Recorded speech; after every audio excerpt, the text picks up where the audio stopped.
Coinbase may be the investment vehicle you're looking for. On paper, they have a PE ratio of just less than 9, a market cap of about $19 billion, and according to the company here, they have about $96 billion worth of assets on their platform, which means the stock shouldn't get much cheaper than this. But is this a true value investment at these levels? Stick around to find out. I'll be talking about that and more on today's episode. How's it going? Welcome to Everything Investing. I hope you're having a great day. Today, we're going to analyze Coin's business and earnings results. We'll start with the full analysis of the financials, the top line, the bottom line, the balance sheet, the cash flows, and finally, we'll conclude with the valuation of this business using our intrinsic value calculator here, which will identify whether Coinbase is a value investment. And if you enjoy the analysis and the value investing perspective, please like and consider subscribing for more of this content. As always, we will be analyzing this business in 5 minutes, so let's jump into it. All right, so Coinbase, an American cryptocurrency exchange platform. What are they focused on? Well, let's start with the letter from the executives here. And as you can see right from the very first line here, this is going to be a very bad report, because anytime you see this in a report, your alarm signal should be going off. This is not good. And as you can see, crypto market cap has declined about $1.3 trillion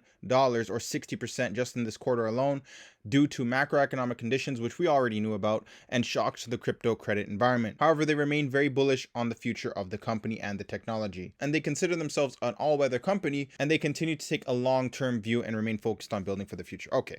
So what are they focused on specifically? They're focused on their business priorities, such as managing their expenses, and we'll get into that in just a second. Essentially, they've listed about 5 chapters that go over the fact that crypto is cyclical. They're trying to reduce some of their expenses, that due to the macroeconomic environment, their results are going to be suppressed, and that they're focused on building for the future. And what is their long-term goal here? Well, it's really to bring in the next 100 million crypto users, maintain their position as the #1 custodian, and ultimately they want to be the #1 crypto exchange in the world. And despite what they're focused on and what their plan is, let's see how that's actually coming to fruition, okay? And we can see assets on platform were $96 billion.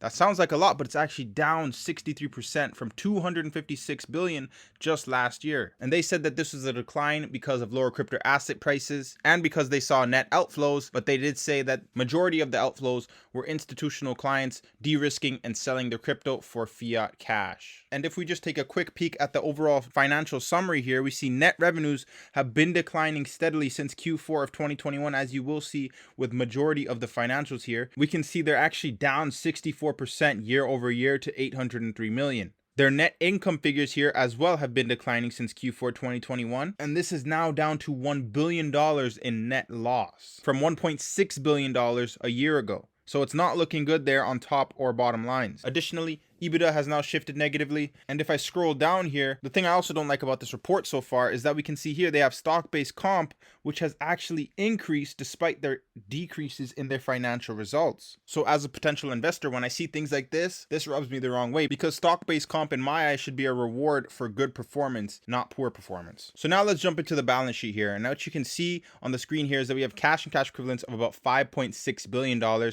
Customer crypto assets of about $88 billion, which is offset by customer crypto liabilities of $88 billion. And when we add in their USDC, they have about, let's just call it $6 billion in cash. And when we compare this figure to our debt figure all the way down here, they have current asset borrowings of $136 million, long-term debt of about $3.3 billion. So let's just call it $3.5 billion of debt in total. So that is good. Their balance sheet is relatively strong despite the challenges that they're going through. All right, so that leads us to our income statement here. We have $800 million in revenue. And when we deduct for our transaction expense, technology development, sales and marketing, we are already at a loss. Then we deduct for G&A and we're left with $1 billion operating loss. When we deduct for our expenses, unrealized losses and gains, we're left with, again, $1.1 billion loss for their bottom line here. And when we compare this to the earnings per share figures, last year we had about $6.42. Now we're at a loss of $5 per share. This is really bad here. But let's see what they're doing on the cash flow statement. All right, so bringing down our net income figure here for the 6 months of 2022, it's actually a loss of $1.5 billion. Add back depreciation, amortization, stock-based comp, etc., etc., and we're left with about $3.8 billion in operating free cash outflow. Deduct our capex figure here, and we can say that we have about a $3.8 billion free cash outflow for Coinbase's stock. Now, that's not going to help us with our calculation. So since the earnings here are negative for Coinbase, what we usually do in these situations is we check the EPS forecast here that analysts are projecting. However, with Coinbase here, analysts are actually projecting that for the next few years, we are going to still have negative earnings and that they'll still be pretty suppressed here on an average basis here. So let's go with a high estimate here. Let's say they can get to about $5 in earnings per share. So let's assume here on an optimistic point of view here that Coinbase can get to about $2.50 in earnings per share. If we require a 10% return, they do not pay a dividend. Let's say they can grow at about 10% for the first 5 years, but then as competition starts to arise, their growth rate slows down to about 5%. On a 20 PE, we can expect that the stock is worth about $41. Right now, we're sitting at about $87 per share, so that does not look good at all. Now, if we can grow at 25% and they do become the leading crypto exchange platform, competition does not stand a chance against them. They can continue these high growth rates here. On a 25 PE, the stock should be worth 141. So that does look a little bit better here. But then in the very worst case scenario, let's assume that growth really does slow down and then competition really just blows them out of the water in the later half of this decade here.